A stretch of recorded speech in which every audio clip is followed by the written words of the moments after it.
Now, your forecast first, sponsored by Matex Heating, Cooling, and Plumbing. Pretty nice evening out there across central Illinois. A little breezy, but quiet conditions. That's our roofing dog. I have Bradshaw weather camera looking down over the U of I campus tonight. Let's go ahead and take a look at the satellite and radar picture where you can see, again, things are looking quite calm across the area. We've got clear skies, and we will continue to see these temperatures remain actually fairly mild. I know we're down to 43. I don't think we're going to fall off a whole lot more from there. We're going to hover into these 40s for much of tonight and into tomorrow morning, which starts us out on a nice foot with the temperature early on, which means we're going up to the 60s. But the winds tomorrow, that's a huge story again. We'll show you how strong they get and when the peak of those winds will arrive when we come back. WCIA 3 News starts right now. Now on WCIA 3 News. He's a coach many would do anything for, and they're proving that to him when he needs it most. Plus, the governor continues to plead for people to stay home this Thanksgiving holiday. But one congressman is saying in response. And a soldier from central Illinois was killed in a helicopter crash in Egypt. What friends and family are doing to honor the hometown hero. You're watching your local news leader.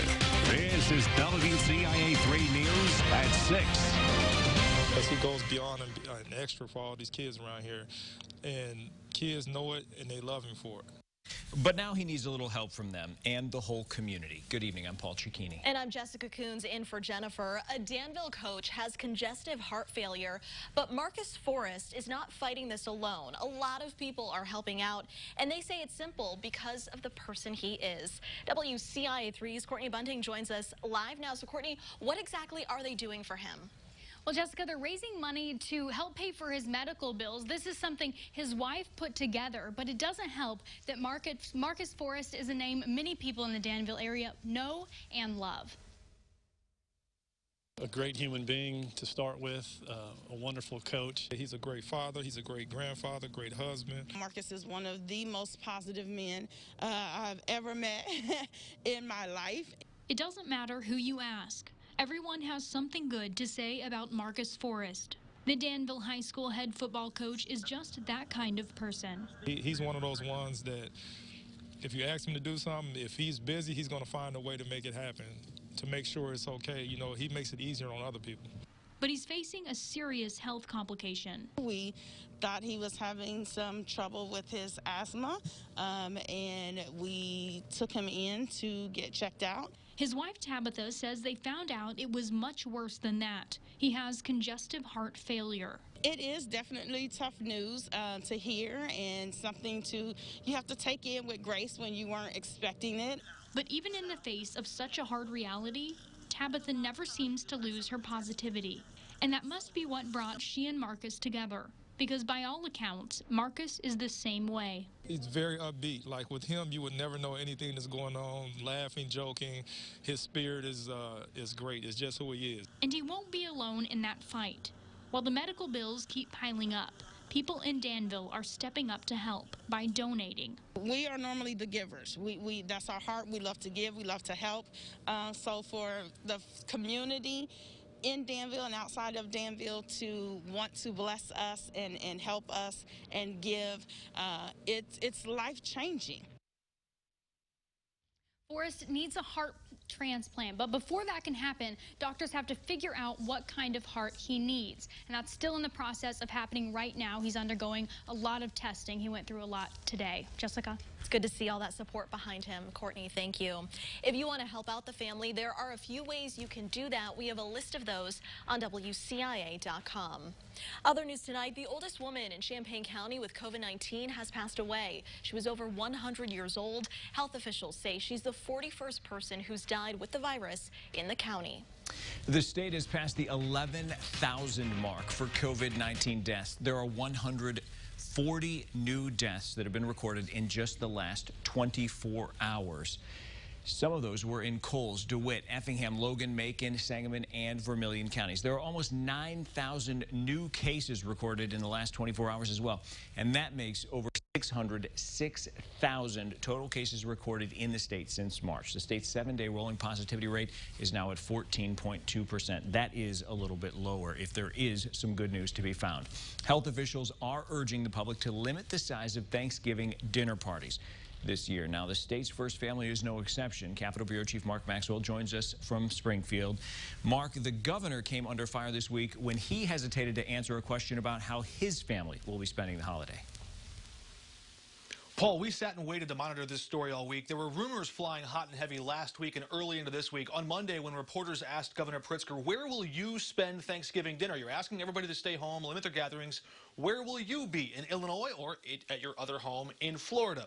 He didn't quite answer directly then. On the next day, on Tuesday, just yesterday, we got the backstory. As Governor Pritzker says, that question on Monday happened to come right when he and his wife were making that difficult decision, trying to decide how to handle a series of threats that were leveled at their teenage daughter. The week before, a right-wing news outlet ran this story claiming Pritzker's daughter was breaking her dad's coronavirus restrictions, but she wasn't actually in that picture eating out at a restaurant, and the governor's office says she wasn't there at all, calling the story a total fabrication. It still went viral online, opening her up to threats and forcing the governor and his wife to make that tough call. My wife and I were in the process of making the very hard decision that we may need to celebrate Thanksgiving apart from one another for the first time ever. And it was weighing heavily on my mind. I will be celebrating Thanksgiving in Chicago with our son. Our state is at a crisis point when it comes to the COVID pandemic.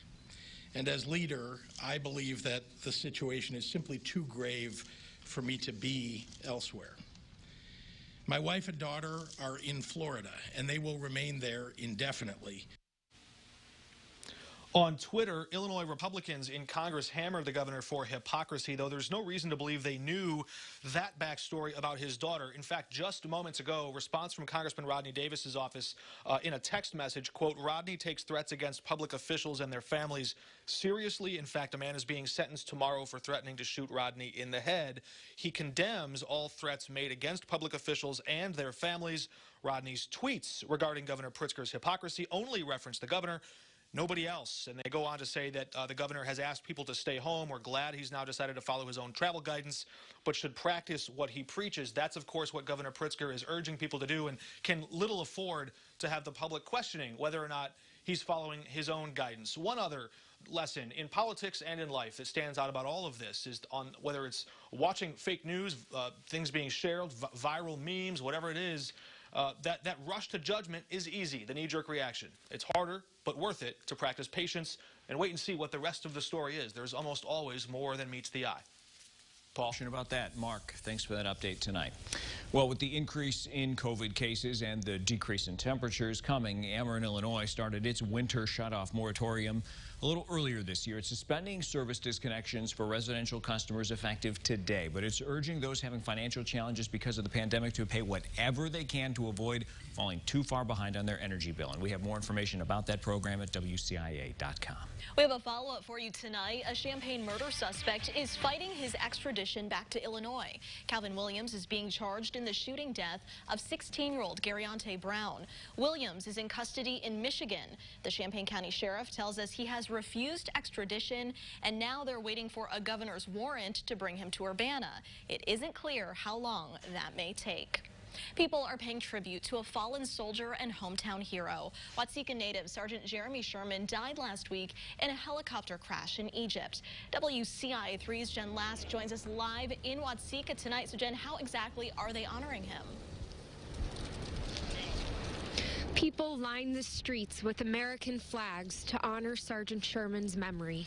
He was one of 5 American soldiers killed during a peacekeeping mission in Egypt's Sinai Peninsula last Thursday. A French and Czech peacekeeper also died.